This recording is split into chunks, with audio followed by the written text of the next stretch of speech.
Shalom chez vous. Je reçois dans cette émission autour de la grande conférence internationale Équilibre un ami, un frère, un fils, El Georges. Bonjour, Welcome. papa. Merci beaucoup, papa. Alors, moi, je vais aller tout de suite, papa. Mes questions seront vraiment personnelles parce que c'est vraiment de moi qu'il s'agit. Et je pense qu'à travers les questions que je vais vous poser, à travers vos réponses, ça va sans doute aider quelqu'un qui est en train de passer maintenant par ce par quoi je suis passé et plus sûrement par ce par quoi je suis encore en train de passer.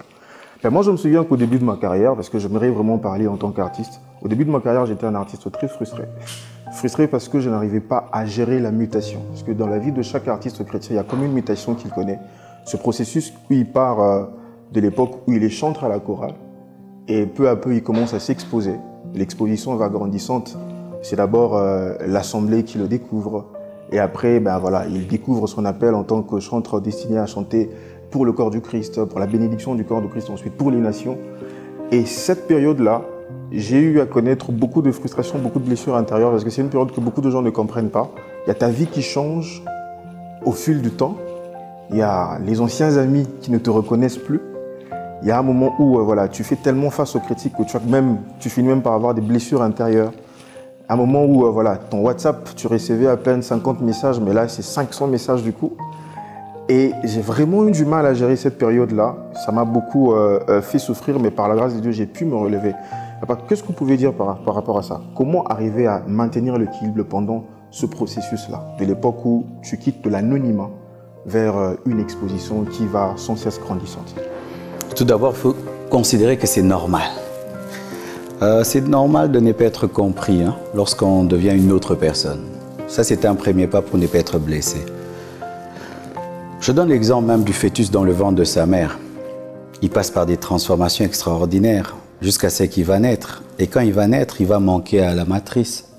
Ce sera un départ, quoi. Il doit passer à une autre phase, quitter la vie aquatique, être dans la nouvelle vie aérienne. Et ça blesse. Mais il doit continuer son évolution jusqu'à devenir un père, se marier et fonder une famille.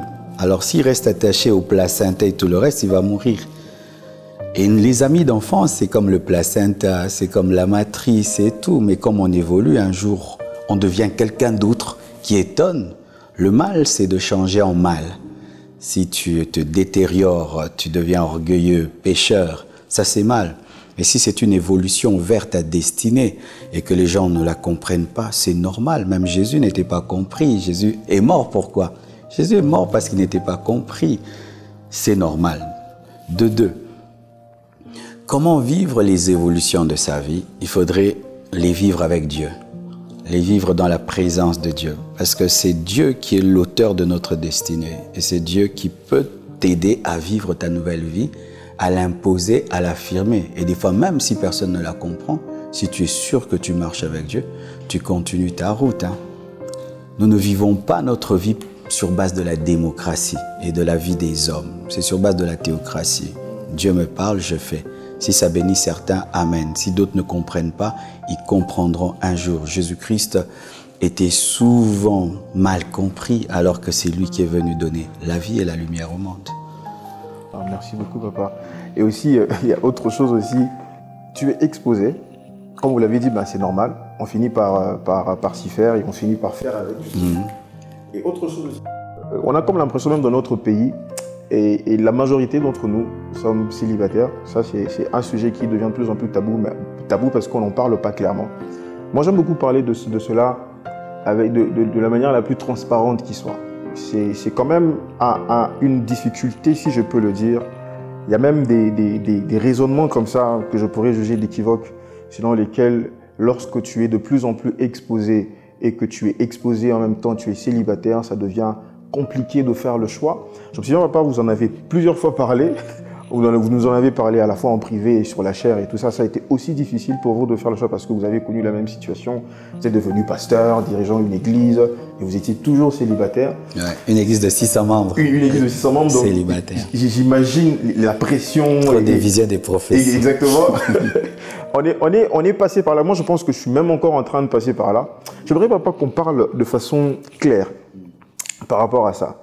Je me dis que parfois, il m'est arrivé de me dire que si j'étais un frère lambda, qui vient à l'église. J'aurais choisi facilement. Peut-être ça aurait été plus simple. Bien sûr. Oui, oui, ça aurait. Et je me dis qu'aujourd'hui, avec toute cette exposition, ça devient compliqué.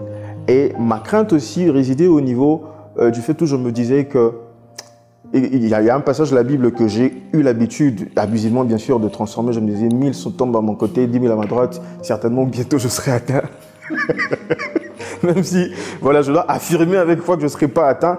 Parce que tu vois, la nuée des témoins qui t'entourent, c'est des témoins qui ont failli justement dans ce domaine-là. Et ça aussi, ça fait peur. Par rapport au choix pour les jeunes serviteurs de Dieu public, qu'est-ce que vous pouvez nous dire par rapport à ça? Il ne faut pas faire le choix. C'est long, c'est que ta célébrité. Parce que tu peux être célèbre aujourd'hui et pas demain. Il faut faire le choix par rapport à l'homme que tu es. Elle, Georges. On enlève elle. Georges. Georges veut quel genre de femme? Pas elle, Georges. Georges, lui, dans sa vieillesse, voudra vieillir avec quel genre de femme? Lorsqu'il sera plus capable de sauter, de rapper peut-être tout le temps, le vieux Georges voudra quel genre de femme? Il faut choisir cette femme maintenant, selon Georges. Une amie. Tu sais, c'est très facile de choisir une amie. Mais quand tu veux choisir une groupie, il y a beaucoup de groupies, mais peu d'amis. Même les gens très connus arrivent difficilement à tisser une amitié. Moi, c'était ça le fil conducteur pour épouser Blanche. Belles femmes, j'ai rencontré beaucoup de belles femmes. Des femmes intelligentes, j'en ai rencontré. Des femmes qui s'habillaient bien, j'en ai rencontré. Mais après, je me suis rendu compte que j'avais un style de vie qui me réclamait une amie. Tu vois, après tout ça, j'ai besoin de causer avec quelqu'un. J'ai pas besoin d'une femme qui va me faire parler, me faire chamailler. J'ai besoin d'une amie qui va me dire comment était ta journée, qui va comprendre que je suis un humain, qui va me faire rire. Alors j'ai commencé à chercher une telle fille. Alors c'est quand j'ai commencé maintenant à élaguer. Certaines, c'était seulement esprit, mais n'arrive pas à être ton ami, n'arrive pas à beaucoup causer. D'abord ça, l'amitié. Mais aussi, j'ai pu être ami avec d'autres. Mais ce n'était pas le plan de Dieu. Il fallait aussi que je prie, que j'ai la paix de Dieu quand je choisis. Mais plus le temps passe, plus ce sera difficile pour toi. Il faudrait que tu aies le temps de tisser une amitié. Les païens appellent ça copinage, mais je ne parle pas de copinage dans le sens du péché. Mais avoir une amitié avec une femme, mais il n'y a pas d'impudicité. C'est possible, il n'y a pas d'impudicité. Vous pouvez parler, elle peut te parler de ta musique, elle peut te parler de la Bible. Il y a de la conversation et vous voyez dans la même direction. Avec une telle personne, tu peux vieillir toute ta vie avec elle. Et en plus, maintenant, il faudrait aussi qu'il y ait une attirance physique parce qu'on ne se marie pas que pour causer. Oui, évidemment. Et aussi, il faudrait que spirituellement, Dieu soit d'accord. Mais sache, quoi que tu l'évites, il y aura toujours un risque. Tu ne seras pas sûr à 100% que c'est la femme de ta vie. Il y a toujours un facteur risque dans le mariage. Oui, toujours. Toujours. Alors si tu veux être sûr à 100%, tu ne te marieras jamais. Après ça, c'était vraiment un détail important. Il y a le risque, c'est-à-dire ce risque-là, il y a comme un petit doute. C'est de ça que vous parlez, en fait. C'est-à-dire que tu ne connais pas la personne à 100% parce que l'homme est un mystère et tu n'es pas sûr à 100% que tu seras à 100% heureux. Mais sur la parole de Dieu, tu te lances. Mais si tu veux que tout soit à 100% comme tu veux, tu ne te marieras jamais. Autre chose aussi, je passe beaucoup de temps à observer les hommes publics, ceux qui sont publics justement en servant Dieu, comment ils arrivent à organiser leur temps avec leur vie de famille et tout ça. Moi déjà, je suis du genre à beaucoup me projeter. Je pense beaucoup plus à l'avenir.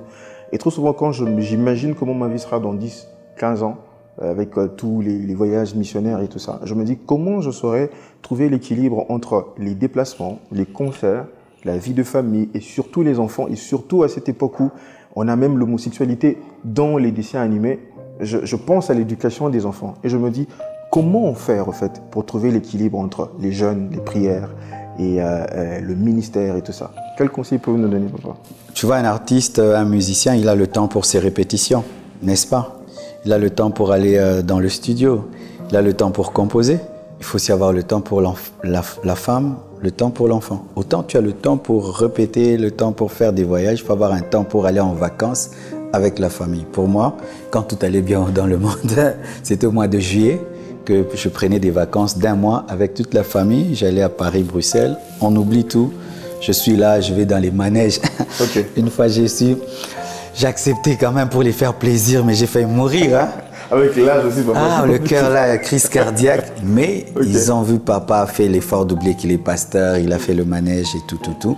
Avoir un temps pour eux, un temps pour ton travail. Et des fois, tu n'auras pas le temps quantitatif, mais ça doit être des moments de qualité. Parce que des fois aussi, tu peux donner 2 heures à tes enfants, mais tu as fait 1h30 au téléphone. Oui, et si tu fais 30 minutes avec ta fille, et c'est sa journée, c'est pour elle, elle ne l'oubliera jamais. Il faut les marquer par des moments de qualité, pas par des moments de quantité, parce que tu n'auras pas beaucoup de temps. Et une dernière question, papa. Je me souviens une fois, on parlait d'une réalité qui arrive. Il y a un moment où Dieu, pendant ce processus dont je parlais dans la première question, il y a un moment où Dieu, comme Abraham, il vous donne un grand nom, une certaine notoriété, une certaine exposition, mais la vie sociale que vous menez ne va pas avec le nom. Je me souviens, vous l'avez illustré en disant que Dieu te donne un grand nom, mais il permet que tu continues d'avoir une petite vie pendant un temps. Et généralement, c'est là où le bas blesse. Généralement, c'est aussi à ce niveau-là que beaucoup de serviteurs, jeunes surtout, ont du mal à rester là. Parce que vous imaginez, tu as une petite vie, c'est-à-dire que tu as un grand nom, mais les finances, par exemple, ne vont pas avec. Tu as un grand nom, mais bon, on te va prendre le taxi, par exemple. Et très souvent, c'est là, au fait, que la porte de la compromission s'ouvre grandement. C'est beaucoup d'oppression. Comment vous avez fait? Parce que je me souviens, vous aussi, vous êtes passé par là. Moi aussi, j'ai eu un temps, j'avais un grand nom, je prêchais dans des grandes églises, mais je venais en taxi, j'avais du mal à payer un loyer. Alors, première chose, il faut être patient. 2, il ne faut pas vivre en fonction du regard des hommes. Si seulement tu commences à tenir compte, on va se moquer de moi, comment je viens en taxi, comment ma maison n'est pas bien, j'habite un mauvais quartier, ça va te pousser à brûler les étapes. Il ne faut pas vivre en fonction des hommes, il faut vivre en fonction du regard de Dieu. Il faut connaître le timing de Dieu pour toi et ne pas être dans des rivalités, des comparaisons et des compétitions parce que chacun a sa vie. Alors aussi de 2, j'aimerais dire à ces serviteurs de Dieu, tu sais que les gens n'ont que faire de ta voiture, n'ont que faire de ta maison. C'est le message et l'onction que tu as. Si aujourd'hui, je suis le Marcelo que je suis aujourd'hui, et je passe devant, je prêche sans onction et sans profondeur, tu penses que la voiture que j'ai garée derrière va calmer les gens? Les gens n'ont que faire de ta voiture, du quartier, de ta maison. Ça, c'est pour toi. Ils veulent l'homme de Dieu que tu as toujours été. Yes. Alors, j'aimerais dire aux serviteurs de Dieu qui passent par des moments difficiles où tu as l'onction, la puissance, la parole, mais tu n'as pas l'argent. Tu as déjà tout ce qu'il te faut parce que les gens ne vont pas consommer ta voiture et ta maison. Ta maison, ce sera pour toi. Qu'ils arrêtent d'être complexés par rapport aux pasteurs, aux hommes de Dieu qui ont des voitures et des maisons. Ce n'est pas ça qu'ils prêchent. Aucun fidèle de cette église ne prie à la compassion à cause de ma voiture ni à cause de ma maison. C'est la parole, l'onction et la grâce de Dieu d'abord. Et donc, si déjà j'ai ça, j'ai tout ce qu'il faut pour réussir dans le ministère. C'est pourquoi Paul dit que si nous avons le vêtement et le manger, cela nous suffit. Et c'est vrai. Parce que les gens ne consomment pas ma voiture, ils ne sont pas là pour ma maison. Ça, c'est ma vie privée. Ouais. Merci beaucoup, papa. C'est toujours rafraîchissant d'échanger avec vous. Merci beaucoup. Merci.